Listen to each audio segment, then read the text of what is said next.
2018 러시아 월드컵 리뷰를 전체적으로 좀 해주신다면, 예를 들어서 이번 러시아 월드컵 그 전술의 특징은 제가 봤을 때 약간 이제 선수비 후 역습, 이제 이런 게 어떻게 보면 하나의 트렌드로 이제 생각을 좀 하고 있는데, 그게 뭐 아닐 수도 있고. 근데 이번 러시아 월드컵의 가장 큰 특징인 어떤 좀 수비적인 축구, 뭐 이런 부분에서 분명히 저는 전술적인 트렌드가 반영이 됐다고 생각이 드는데, 그거에 대해서 한번 정리를 해주시죠. 일단 크게 보면 아까 전에 말을 했듯이 이번 월드컵에서 두드러지게 나타난 가장 큰 특징이 전통 강자들, 그러니까 월드컵 우승 경험 있는 팀들이 이제 좀 부진을 했고, 신흥 강팀들이 되게 다크호스로 많이 떠올랐었잖아요. 그 흐름이 그 공통점이 있어요. 전통 강자들이 부진한 이유. 독일은 베르너 선수 사실 최전방이 조금 아쉬웠어요. 브라질 대표팀 같은 경우도 가브리엘 제수 선수가 최전방에 나왔는데 한 골도 못 넣었거든요. 그리고 스페인 대표팀 같은 경우도 늘 화려한 미드필더진에 비해서 최전방이 조금 약했다. 그리고 이제 아르헨티나 같은 경우는 사실 좀 다른 문제인데 그랬었고, 그리고 이탈리아 같은 팀이나 네덜란드 같은 팀은 아예 월드컵에 나오지도 못했었죠. 그리고 이제 사실 결승까지 올라갔지만 프랑스 대표팀도 최전방에 위치하는 지루 선수가 지금 골을 못 넣고 있거든요. 그래서 지금 그 월드컵에서 나타나고 있는 가장 큰 특징은 정말 파괴력 있게 문전에서 골을 넣어줄 수 있는 스트라이커가 좀 많이 부족하다. 그러다 보니까 그런 팀들을 상대하는 팀 입장에서는 어차피 그 점유율은 내줘도 상대방은 골을 넣을 수 있는 무기가 별로 없다. 그러니까 박스 내 앞에 그 두 줄 라인을 형성을 해서 일찍 수비를 하는 게 통했던 거예요. 그게 이제 통했던 거고, 어떻게 보면 뭐 브라질이라든가 뭐 다른 강팀들이 좀 약한 팀들과 경기를 하거나 상대 팀과 경기를 할 때는 좋은 경기를 해요. 미드필더 플레이도 괜찮고 수비적으로도 단단하고 조직력도 괜찮고 멤버도 좋고 한데, 막상 상대 적진에 들어갔을 때는 패스 미스가 나온다거나 이제 뭔가 좀 공격이 답답해진다거나 그런 양상이 되게 많았었거든요. 그러다 보니까 어쩔 수 없이 그 수비적인 전술이 통할 수밖에 없는 그런 흐름이었다. 그래서 이런 흐름이 2018 러시아 월드컵뿐만 아니라 유로 2016에서 나타났었거든요. 그때도 이제 전통 강팀들이 부진을 했었고, 뭐 웨일즈, 아이슬란드, 포르투갈 뭐 이런 팀들이 수비적인 전술로서 돌풍을 일으켰단 말이죠. 그런 현상이 계속 나타나고 있다. 그러면 왜 그런 현상이 나타나느냐? 그게 중요하잖아요. 이거는 어떻게 보면 유럽 축구, 클럽 축구의 트렌드에서 좀 발현이 된 경향이 있어요. 유럽 축구는 사실 이번 대회에서 나타난 특징과는 다르게 볼을 어떻게 하면 좀 더 효과적으로 소유할까? 그리고 어떻게 하면 그라운드 전체를 좀 효과적으로 장악을 하면서 우리가 주도권을 잡고 경기를 운영을 할까? 이게 화두거든요. 지금 유럽 클럽에서는. 그러다 보니까 최근에는 중앙 미드필더, 공격형 미드필더, 수비형 미드필더뿐만 아니라 센터백들도 볼을 되게 잘 달아요. 빌드업에 되게 계속 가세를 하고, 심지어 골키퍼마저도 이제 센터백 사이에 들어가가지고 패스를 그 공격의 출발 역할을 해주잖아요. 어떻게 보면 전통적인 개념의 포지션 개념이 완전히 무너졌다고 볼 수가 있어요. 그러다 보니까, 그리고 또 최전방에 위치하는 공격수도 빌드업 상황에 관여를 해줘야 돼요. 이선으로 내려와서 볼에 순환되는 그런 과정에 계속 관여를 해줘야 돼요. 그러다 보니까 선수들이 이제 그리고 또 한 가지, 그러면 볼을 점유하는 팀이 생기면 그걸 막아야 되잖아요. 막는 팀이 있어야 되잖아요. 그러면 그 팀들은 공격하는 팀들은 이제 전방위적인 어떤 빌드업 전술을 써요. 최전방 공격수도 마찬가지고 골키퍼까지 가세를 하요. 그러면 당연하게도 수비를 하는 팀 입장에서는 전방위적인 압박을 해야 되겠죠. 그렇죠. 그래 옛날처럼 스트라이커는 골을 넣기 위해서 수비적인 가담을 안 한다. 이런 거는 이제 통용이 안 되는 거죠. 그러니까 최전방에서부터 상대의 홀딩 수비형 미드필더를 계속 최전방의 공격수가 압박을 해줘야 되고, 센터백을 계속 이제 방해를 해줘야 되는 그런 흐름이 생기고, 그러다 보니까 자연스럽게 이제 리버풀 좋아하신다고 했죠. 그 리버풀의 개개인 프레스, 이런 전술들이 또 통하는 시대가 된 거예요. 그렇게 상대 패스 출발 지점부터 계속 이제 리듬을 흔들어 줄 수 있죠. 그런 수비 전술이 나온단 말이에요. 그렇게 해서 상대 패스 미스를 유발을 하고, 미드필더 수비를 바짝 끌어올려가지고 그 볼을 끌어내서 쇼트카운트로 공격을 하는 그런 흐름이 지금 유럽 축구에서 나타나고 있다. 그렇다면 왜 이야기를 했느냐?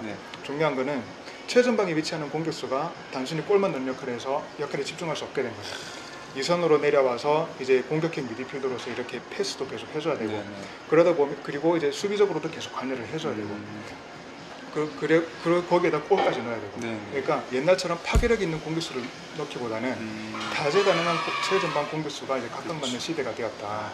그렇게 보면 이제 최전방의 공격수가 골을 많이 넣을 수 없는 환경이잖아요. 네. 그런 거를 이제 만회하기 위해서 양측에 위치하는 윙이 침투를 해가지고 골을 넣고, 그리고 중앙에 있는 미드필더들이 침투해서 골을 넣고, 그런 전술이 유럽에서 계속 성행을 하고 있거든요.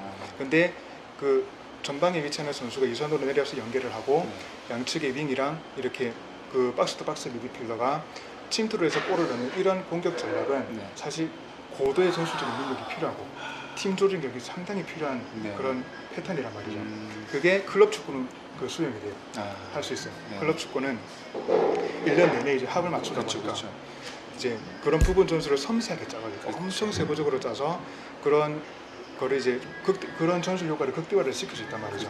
그렇지만 국가대표팀은 아직까지는 그런 전술을 쓰기에 조직적으로 이렇게 다듬기가 여건이 좀 안 된다. 그러다 보니까 이제 그 국가대표팀 뭐 브라질도 마찬가지고 뭐 독일도 그렇고 클럽에서 하던 그런 클럽식 축구를 구사를 하려고 하는데 그걸 구현할 수 있는 조직적인 측면이라든가 이런 게 좀 부족하다. 그러다 보니까 그 팀들이 공격을 진행하는 과정에서 득점력이 떨어질 수밖에 없어요. 그런 부분들이 이번 월드컵에서 나타난 특징이라고 볼 수 있거든요. 그래서 상대 팀의 입장, 그게 어떻게 보면 상대 밀주 수비를 더 야기를 한 걸 수도 있어요.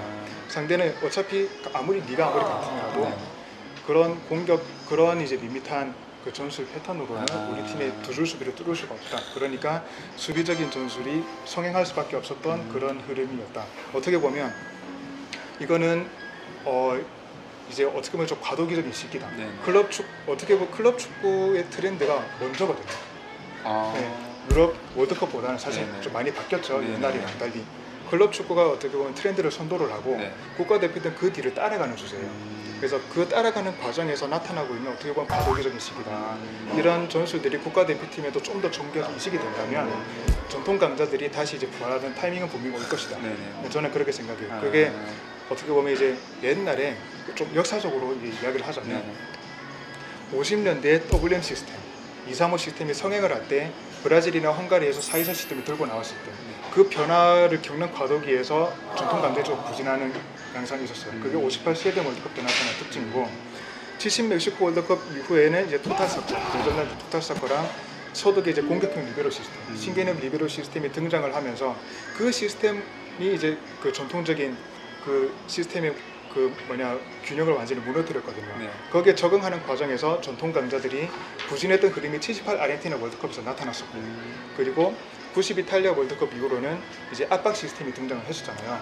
사무이가 팽배해져 있는 시대에서 아리구사키 442를 도입하는 과정에서 이제 전통 강자들이 부진하는 어떤 독일 대표팀은 그때 되게 부진했었거든요. 그런 현상이 93 미국 월드컵에서 나타났었고, 2002 한일 월드컵 때는 이제 투톱 시스템에서 원톱 시스템으로 전환되는 그 과정에서 이번과 비슷해요. 공격적으로 이제 좀 문제가 겪는 그런 과도기적인 시기에 뭐 한국 대표팀이라든가 터키 대표팀 이런 팀들이 3백에 기반한 압박 전술을 쓰면서 그 상대 원톱 시스템을 좀 무력화시키는 흐름이 나타났었거든요. 그때 2002 월드컵 때도 전통 강자들이 좀 부진했고 이제 신흥 강자들이 떴었고, 일단 지금도 이제 그런 거랑 비슷하다고 보여요. 어떻게 보면 주기적으로 전술적인 어떤 트렌드의 변화가 일어날 때 그런 과도기를 겪는 과정은 항상 전통 강자들이 조금 부진하는 타임이다. 그렇지만 특징은 이 과도기를 조금 넘어선 그 다음 월드컵 때는 전통 강자들이 확 부활하는 그런 흐름이 계속 반복되고 있어요. 그래서 이런 역사적인 흐름에 비춰볼 때는 제가 생각할 때는 2022년 카타르 월드컵 때는 이 전통 강자들이 지금 현재 유럽 클럽식 축구의 트렌드를 완전히 인식을 시켜서 또 부활하는 흐름이 나타나지 않을까. 저는 이제 그렇게 한번 예상을 해보고 있습니다. 짧은 순간에 갑자기 50년대까지 넘어갔다 왔는데 막 머리가 막 하는데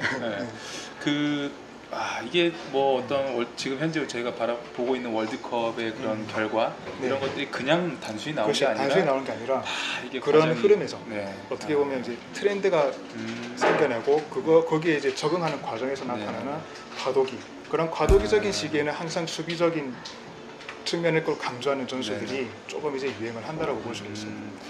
확실히 근데 클럽 축구에서 저희가 볼 수 있는 어떤 그런 전체적인 전술 내지는 플레이가 이제 국가대표 플레이 100%로 볼 수 있지 못하겠죠. 아무래도. 그래서 그러다 보니까 지금 그 대표팀들이 사실 좀 많이 고전을 했었죠.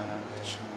아무래도 좀 많이 부대끼면서 그렇죠. 계속 같이 네. 뭔가를 만들어 나가면서 맞춰야 되는데 그렇죠. 그런 것도 이제 국가대표는 좀 부족하니까. 이제 아예 이제 그 지금 현대 축구, 유럽 축구의 흐름이 그런 식으로 가고 있거든요. 이제 볼을 어떻게 하면 잘 소유하는가, 네. 그 볼을 빼앗아내기 위해서 얼마만큼 전방위적으로 압박을 효율적으로 하는가, 그 흐름에서 단련된 선수들이 이제 국가대표팀에서도 그 전술을 그대로 구현할 수 있게 된다. 그렇게 되면은 어떻게 보면 두 줄 수비, 지금과 같은 어떤 밀집 수비로는 네. 좀 막기 힘든 흐름이 또 생겨날 거라는 게 이제 제 예상. 네, 이렇게 해서 지금 짧고도 긴 시간 동안 축구 덕후를 넘어 축구 전문가이신 저희 이수열 작가님과 이렇게 이런저런 얘기를 해보았는데요. 덕분에 정말 그 전술이나 그 월드컵 전반적인 내용에 대해서 정말 이해가 많이 돼서 재밌었던 것 같아요. 네네, 저도 네. 되게 즐거운 네, 시간이었어요. 감사합니다. 그래서 지금 뭐 많은 부분이 좀 아쉬워요. 더 얘기해보고 싶은 것도 많고, 그다음에 뭐 월드컵을 떠나서 클럽팀 내용도 같이 막 이야기를 해보고 싶은데, 네. 지금 뭐 이제 마무리해야 될 시간이 왔으니, 오늘은 또 여기까지 하고, 다음에 혹시 또 기회가 되면 저희 이수열 작가님 모시고 축구 클럽, 유럽 클럽 팀에 대해서도 나중에 좀 이야기를 해보는 시간이 왔으면 좋겠습니다. 네. 가능하실까요? 저는 항상 오픈입니다. 네. 항상 이제 불러주시면. 네네. 네, 그럼 이걸로 이제 저희 영상은 제가 마지막으로 네네네. 제가 이제 이 촬영을 한다고 해서 네. 이제 저 선물을 가져왔어요. 저를 네, 네. 드리려고. 그래요? 네, 이게 이제 제가 쓴 책이거든요. 이게 직접 쓰신. 그렇죠. 오. 2006년도 때 아마 나왔던 책이에요. 이게 그 중학교 때 쓰신 거? 아니 이거 가장 최근에. 가장 최근에. 최근에 썼던 이제 브라질 그 축구 전술사. 네네네. 브라질의 축구 전술사를 이렇게 한번 80년사를 와. 훑은 이제 책인데 네네네. 기념으로. 네, 드리고. 감사합니다. 오. 그리고 이제 월드컵. 대박. 오. 지금 월드컵은 지났지만 네네. 이게 그 몇몇 기자분들하고 네. 이렇게 월드컵 가이드북을 쓴 게 있어요. 네네. 이것도 한번 선물로. 최근에 나온 거라서. 인터뷰 해주신 것도 감사한데 너무 감사드리고요. 네네. 네, 저는 뭐 준비한 게 하나도 없는데. 아니요. 너무 감사합니다. 뜻밖의 선물이라서 제가 꼭 다 읽어보고 네네. 독감 하나 쓰겠습니다. 네, 하여튼 지금 덕분에 되게 좋은 시간이었고요. 그럼 이제 진짜로 마무리를 하도록 하겠습니다. 긴 시간 인터뷰 응해주셔서 너무 수고하셨습니다. 네, 다음에 또 기회가 되면 보도록 하고 저희는 마지막 인사로 마무리를 짓도록 하겠습니다. 이 카이루 한번 부탁드리겠습니다. 자, 하나, 둘, 셋, 카이루. 안녕. 감사합니다. 감사합니다. 고생하셨습니다. 감사합니다.